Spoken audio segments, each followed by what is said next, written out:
Good morning, student.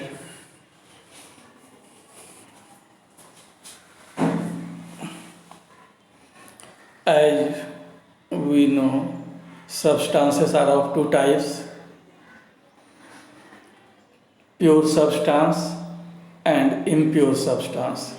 Pure substances are elements and compounds. Impure substances are mixture. A mixture is a mixture consists of two or more pure substances mixed together without any chemical reaction. For example, air. It is a mixture of oxygen and nitrogen mainly. Our blood is also a mixture uh, of different components.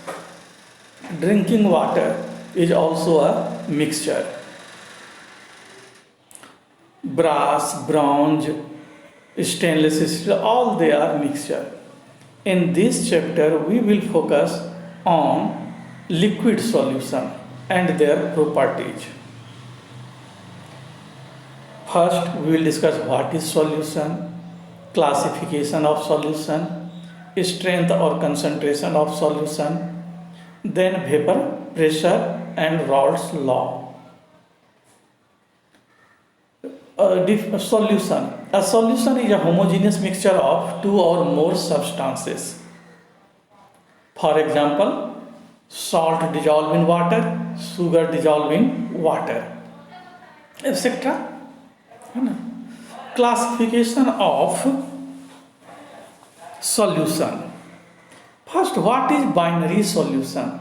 A solution containing two components are called binary solution, and the substances present in a solution are called components.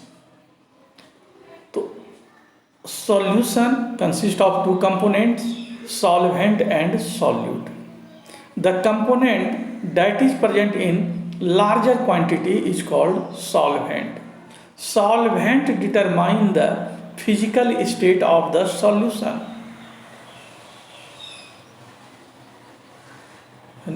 Other such components which is present in lesser quantity is called solute.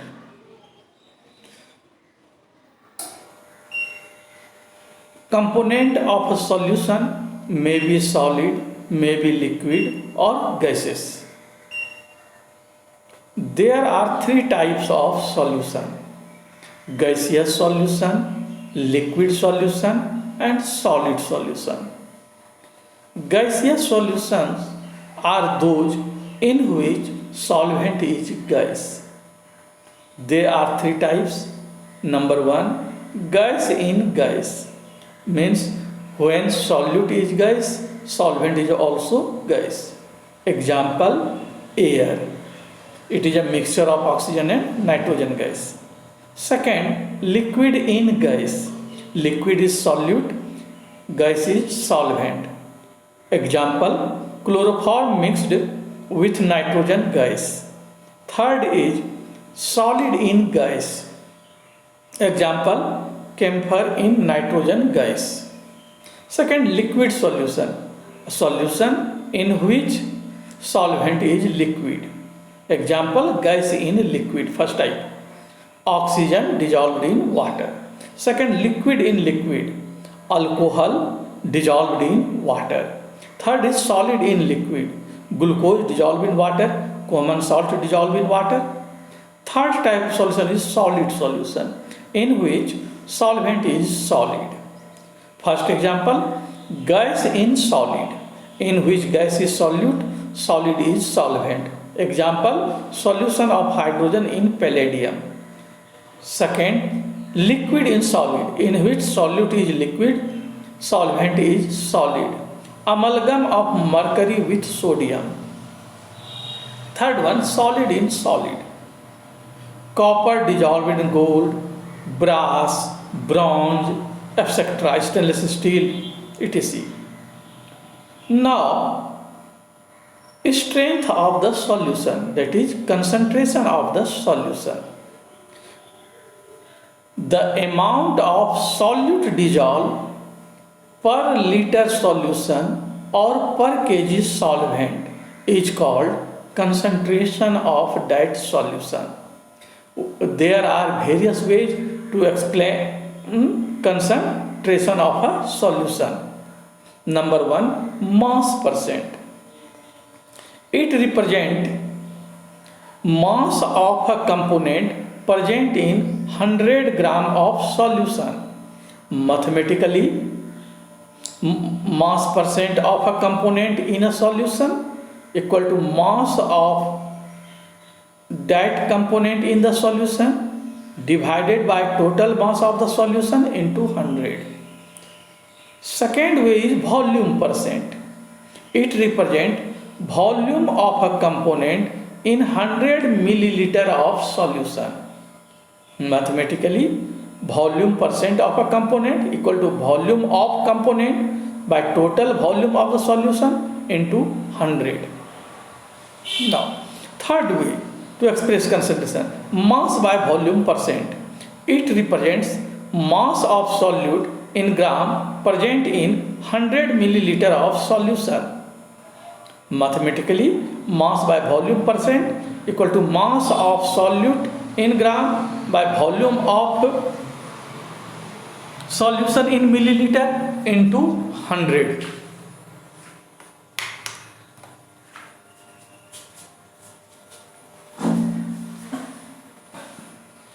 Fourth one is your part per million.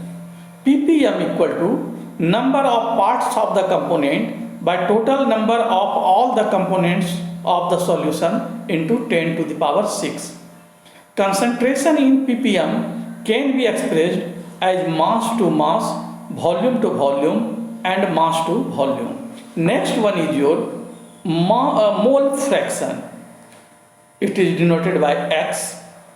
Mole fraction of a component in a solution is the ratio of the number of moles of that component by total number of moles of all the components in the solution. For example, in a binary solution, if number of moles of A and B are Na and Nb, then mole fraction of A, that is Xa, equal to number of moles of A by total number of moles, that is Na by Na plus Nb. Similarly, mole fraction of component B equal to number of moles of B by total number of moles in the solution, that is Nb by Na plus Nb. Here one thing you should know, maximum value of mole fraction is unity. If a substance is pure, its mole fraction is 1. Substance means solvent is pure, its mole fraction is 1. If in a binary solution, mole fraction of both component, sum of the mole fraction of both component will be 1. If a solution contains 3 components, A, B and C, then sum of mole fraction of A and B and C will be equal to 1. Now, sixth way to express concentration is molarity. It is denoted by capital M, defined as the number of moles of solute dissolved per liter solution. Mathematically, M equal to number of moles of solute by volume of solution in liter. But we know number of moles of solute equal to given mass of solute by molar mass of solute. Therefore, molarity will be equal to given mass of solute by molecular mass of solute into 1000 by volume of solution in liter. Unit of molarity is mole per liter, denoted by M or molar. Seventh way to express concentration is molality. Molality is defined as number of moles of solute per kg of solvent. It is denoted by small m. Mathematically, small m molarity equal to number of moles of solute by mass of solvent in kg, or given mass of solute by molecular mass of solute into 1000 by mass of solvent in gram. Unit of molarity equal to mole per kg, or small m, or molal. Now question arises, which is better way to express concentration, molarity or molality? As we know, molarity involves volume of solution, and volume changes with change in temperature. So molarity of a solution changes with change in temperature, but molality involves mass, and mass remain unaffected from temperature. So molarity remains unaffected with change in temperature. So molality is the better way to express concentration as compared to molarity. Now next one is your normality. It is denoted by capital N, defined as the number of gram equivalent of solute per liter of solution. Mathematically, N equal to number of gram equivalent of solute by volume of solution in liter. Here number of gram equivalent equal to given mass of the solute by equivalent mass of the solute. Here equivalent mass equal to molecular mass by valency of the factor. Now dilution law. Suppose you have a solution having molarity M1, volume V1. Now you add water to make the volume V2. Then what will be molarity of the solution after dilution? Okay, so if a solution is diluted by adding solvent to it, then amount of solute remain constant, and we can write M1 V1 equal to M2 V2, or N1 V1 equal to N2 V2.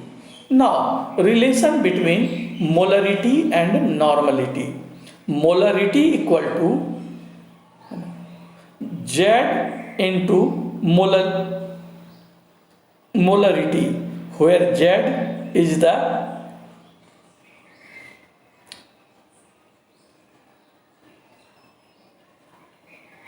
equivalent mass.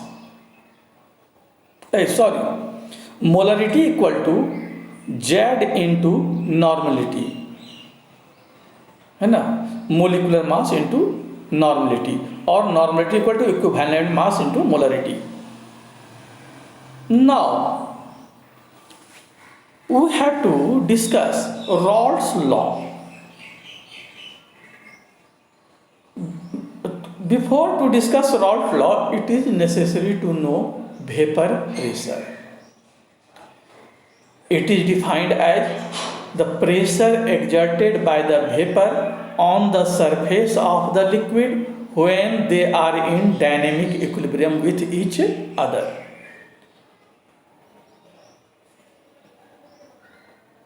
For example, we take a container partially filled with water and cover the mouth and heat. Upon heating, water gets evaporated and vapor formed is collected at the top. In the beginning, we have water, so rate of evaporation will be faster and rate of condensation of vapor will be slower. But with time, when more and more vapor will form, then rate of condensation of vapor also increases, and after a certain time, rate of evaporation becomes equal to rate of condensation. In that situation, pressure exerted by the vapor on the surface of the liquid is called vapor pressure. Vapor pressure is directly proportional to the escaping tendency. Now, that is, lower the boiling point of the liquid, higher will be its vapor pressure. Now, Raoult's law.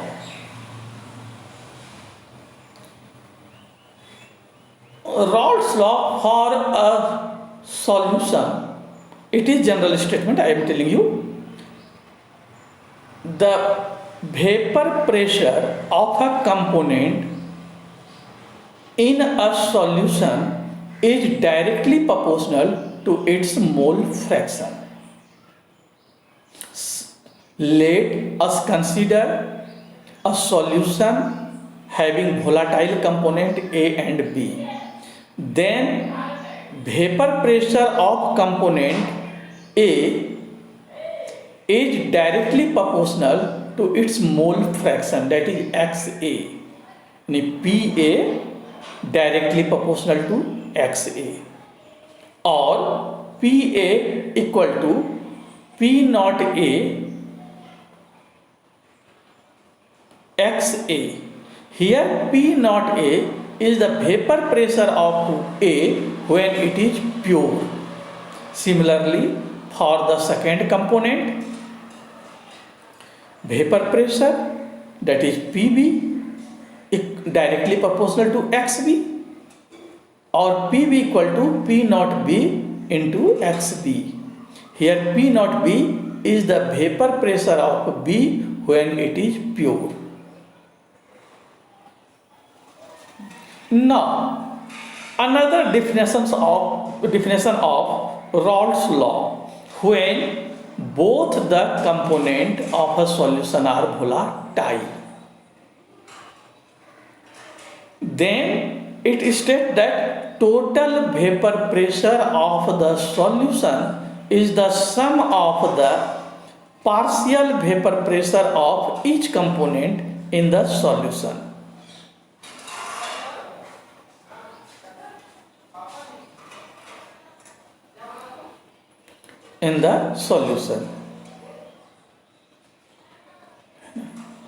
Okay, that is P total equal to PA plus PB, or P total equal to P naught A XA plus P naught B XB. A and B is here represented by 1 and 2. Now, graphical representation of Raoult's law. As I have told you, sum of mole fraction of all the component in a solution is 1. Now you observe the graph. In horizontal line at the right side, x1 equal to 0, x2 equal to 1. It means at this situation, in this situation, there is no first component. A to x2 is pure, second is pure. There is no first component. Now, when we move left slowly and slowly, value of x1 increases, that of x2 decreases, and at the end x1 becomes 1, its maximum value, x2 becomes 0. Means mole fraction of 1 is first component is 1, second component is 0. Now, when we extrapolate x1 0 to x1 1, it represents the partial vapor pressure of first component. Similarly, when we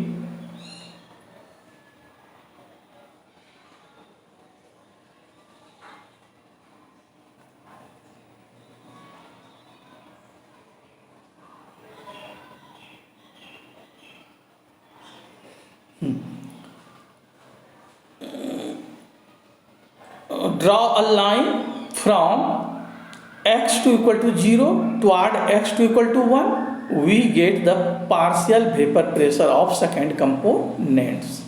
Here P1 naught represent vapor pressure of first component when it is pure, and P2 naught represent partial vapor pressure of some second component when it is pure. Now when we meet P1 naught and P2 naught, this line gives the total pressure of the partial pressure of the solution, that is PA plus PB. Now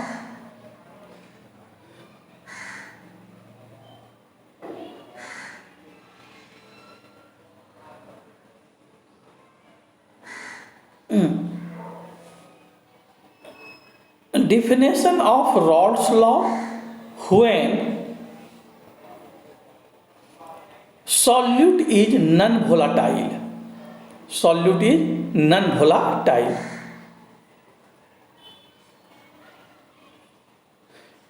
If a non-volatile solute is added to a solvent at a given temperature, the number of solvent molecule escaping from the surface is correspondingly reduced. Thus, the vapor pressure is also reduced. Because when we add non-volatile solute in a volatile solvent, some of the surface area is covered by the non-volatile solute. As a result, vapor pressure gets reduced. In that situation, we define Raoult's law as: for any solution, the partial vapor pressure of each volatile component in the solution is directly proportional to its mole fraction. है ना? That is P1 directly proportional to x1 or P1 equal to P01 x1, because second component is non-volatile. Now